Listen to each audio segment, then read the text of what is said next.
बहुत ही खूबसूरत गांव था रामगढ़। रामगढ़ तक पहुंचने के लिए लोगों को नदी पार करनी पड़ती थी।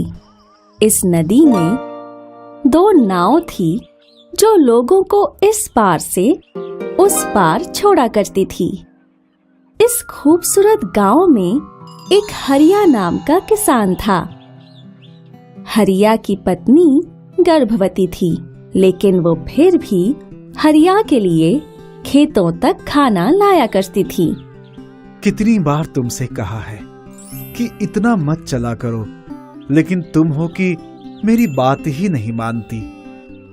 सुन ली आपकी बात, लेकिन मैं थोड़ा चल लूंगी तो घट नहीं जाऊंगी और आपको खाना भी तो खिला पाऊंगी। दोनों हमेशा साथ ही खाना खाया करते थे। जैसे ही हरिया की पत्नी मीरा ने 2 जुड़वा बेटियों को जन्म दिया, उसी वक्त उसकी मृत्यु हो गई। मीरा की 13वीं पर गांव वाले हरिया के घर आए। हरिया, बहुत बुरा हुआ कि तुम्हारी पत्नी इतनी कम उम्र में ही चल बसी। हरिया, अभी तुम्हारी उम्र ही क्या है। अब तुम्हें अपनी इन जुड़वा बेटियों के लिए दूसरी शादी कर लेनी चाहिए। नहीं सरपंच जी, मेरी ये बेटियां ही मेरा सब कुछ है। मैं सिर्फ इन दोनों के सहारे जी लूंगा। वक्त बीतता गया और हरिया की जुड़वा बेटियां बड़ी होती गईं। अब नैना और सुनैना दोनों 10 वर्ष की हो गई थीं। बाबा, आपने बोला था ना कि आप हमें तैरना सिखाएंगे? हाँ, मुझे याद है। तो आप हमें कब तैरना सिखाएंगे? बिटिया, खेतों में बहुत ज्यादा काम है।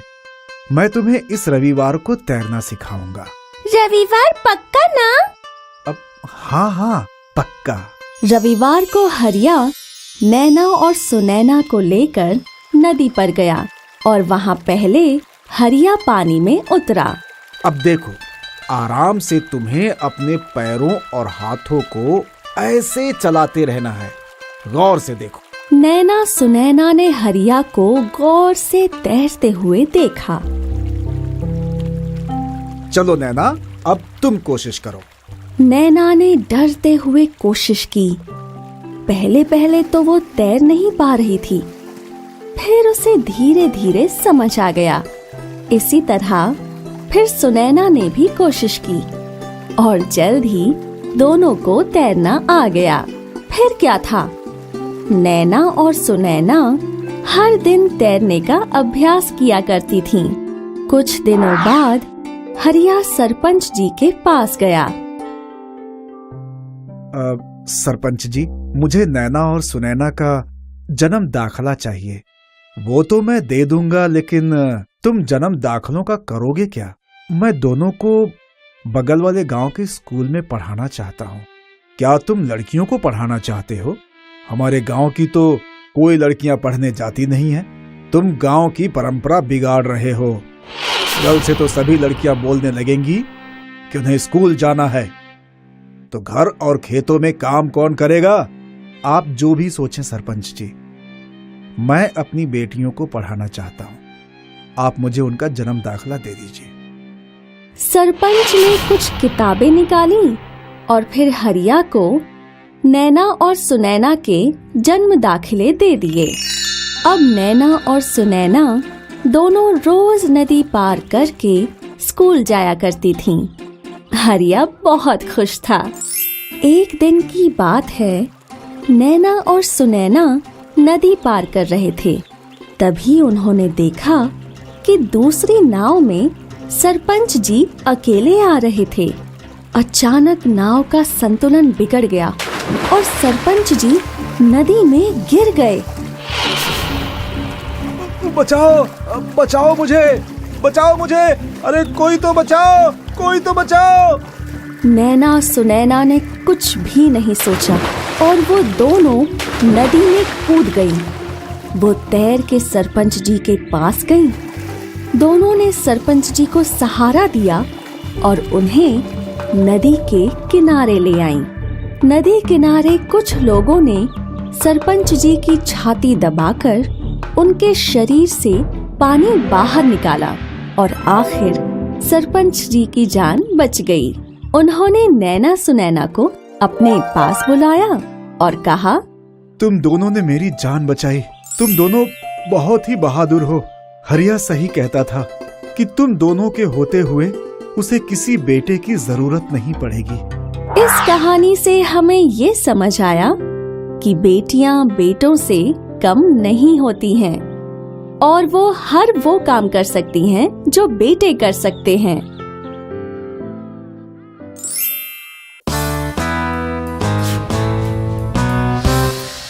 रूपा और लीला की शादी को अब 3 वर्ष हो चुके थे। अब रूपा आलसी भी नहीं रहा। वो रोज खेत जाता और मेहनत करता। लीला बहुत खुश थी क्योंकि अब उनका जीवन संपन्न था। रूपा और लीला की खुशियां दुगनी हो गईं जब उन्हें जुड़वा बेटे हुए। दोनों थारे जैसे दिखे। आखिर हमारे बेटे हैं। तूने कोई नाम सोचा है दोनों के लिए? मैंने सिर्फ एक के लिए ही नाम सोचा था। क्या? अर्पण। बहुत अच्छा नाम है। और दूसरे का नाम होगा दर्पण। वाह, अर्पण और दर्पण। इस बात को अब 11 वर्ष हो चुके थे और अब अर्पण और दर्पण काफी बड़े हो चुके थे। माँ, भूख लगी है। आ रही हूँ। लीला खाने की थाली लेके आई। पहले मुझे खाना दो। नहीं, मुझे। मैंने कहा ना मुझे। नहीं, मुझे दीजिए। मैं तुम दोनों को खाना ना दे रही। जब देखो दोनों लड़ते रहते हो। जुड़वा भाई हो या दुश्मन। पर माँ, पहले मैंने खाना मांगा ना। खाना कोई भी मांगे, मैं दोनों के लिए ही लाऊंगी ना। तो उसमें पहले मैं क्यों? तुम दोनों एक भी दिन चैन से नहीं रह सकते हो क्या बिना लड़े? ये लो, खाओ दोनों।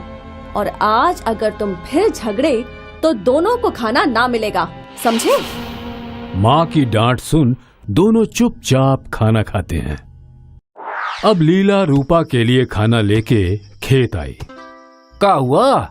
थारा मुंह क्यों फूला हुआ है? जैसे तन्ने कुछ पता ही ना है। वही अर्पण दर्पण। आज क्या किया छोरों ने? दोनों फिर से खाने के लिए झगड़ रहे थे। ये बोले कि पहले मन्ने दो और वो बोले पहले मन्ने।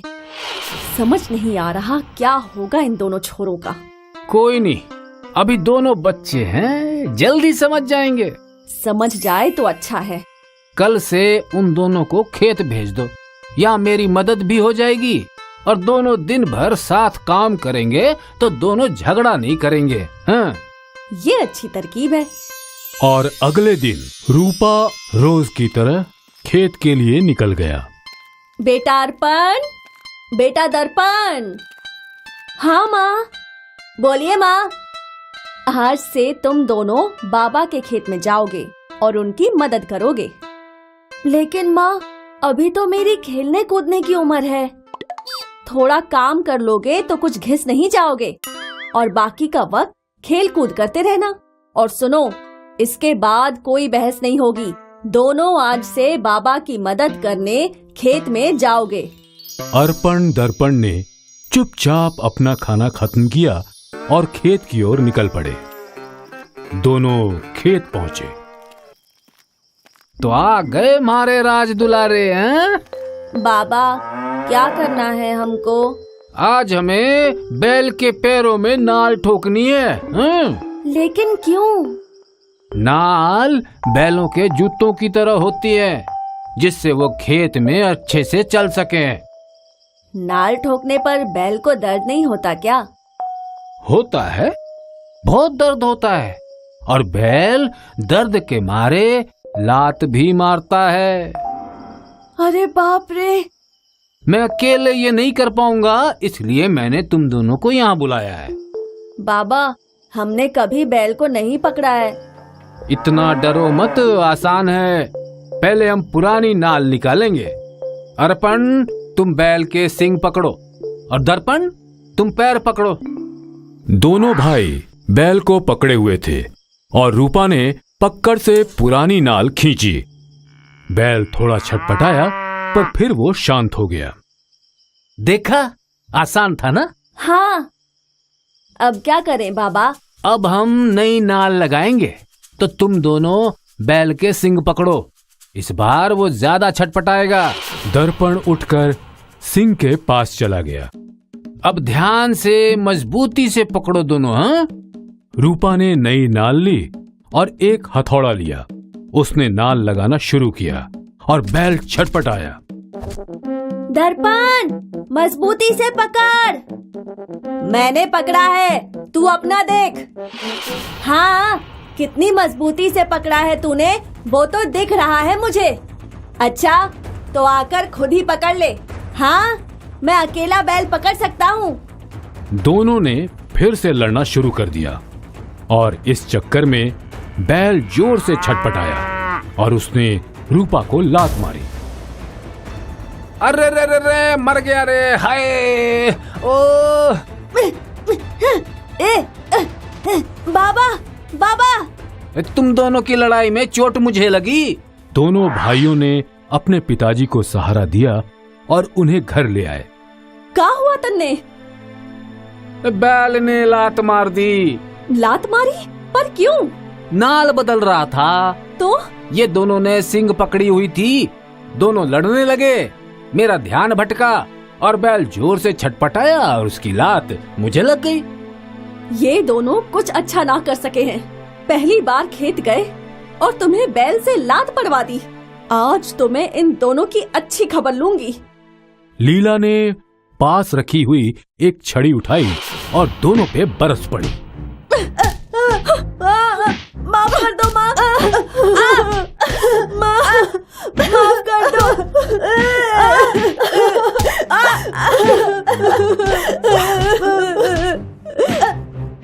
आज ना माफ करूं मैं तन्ने। जब देखो लड़ते रहते हैं। तुम्हारी वजह से आज इन्हें बैल की लात पड़ी।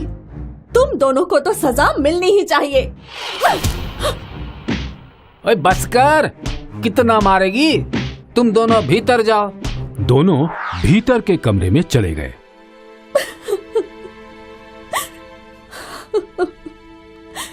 सोचा था अब समझ जाएंगे, अब भी ना समझे।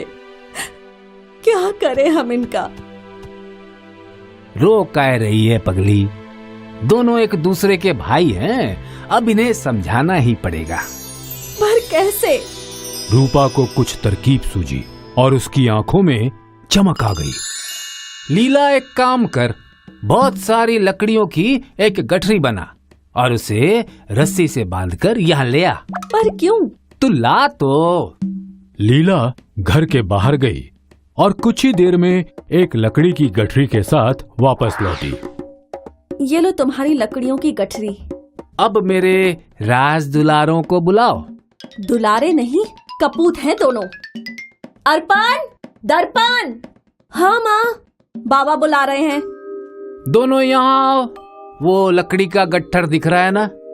तुम दोनों में से जो भी उस लकड़ी के गट्ठर को एक साथ तोड़ेगा, मैं उसे बहुत अच्छा इनाम दूंगा। पहले मैं। नहीं, पहले मैं। लीला ने दोनों को घूर के देखा और दोनों शांत हो गए। दर्पण खुश हुआ और उसने वो गट्ठर उठाई। उसने अपनी पूरी ताकत लगाई पर कुछ नहीं हुआ। फिर उसने पैरों का भी इस्तेमाल किया, फिर भी नहीं टूटा।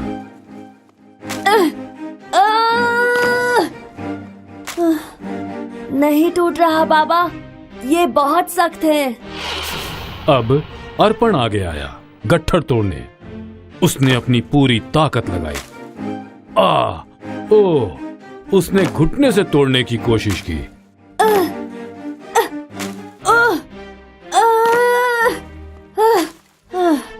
क्या हुआ? किसी से भी नहीं टूटा? चलो एक काम करो, उस गट्ठर की रस्सी खोलो और दोनों एक एक लकड़ी उठाओ। अब इसे तोड़ो। दोनों ने बड़ी आसानी से वो लकड़ी तोड़ दी और दोनों खुश हुए। देखा, एक लकड़ी तुमने कितनी आसानी से तोड़ दी और गट्ठर तुम दोनों भी ना तोड़ पाए। तुम दोनों भी इन लकड़ियों की तरह हो। अगर अकेले हो तो कोई भी तुम्हें तोड़ सकता है, लेकिन अगर साथ हो तो तुम एक गट्ठर हो जिसे तोड़ना बहुत मुश्किल है। हाँ हाँ, समझ गए बाबा। अब से हम पहले मैं नहीं करेंगे और ना ही किसी चीज के लिए झगड़ेंगे। बाबा, हमें माफ कर दीजिए। हमारे झगड़े की वजह से आपको बैल ने लात मारी। मेरे लाल। लीला और रूपा ने दोनों को गले लगाया। अर्पण और दर्पण को समझ आ गया कि एकता में शक्ति है। हाय, मैं हूँ शाइनी। अगर आप मुझे ऐसे ही देखना चाहते हैं तो इस वीडियो को जरूर शेयर करें और हाँ, इस चैनल को भी सब्सक्राइब करना ना भूलें।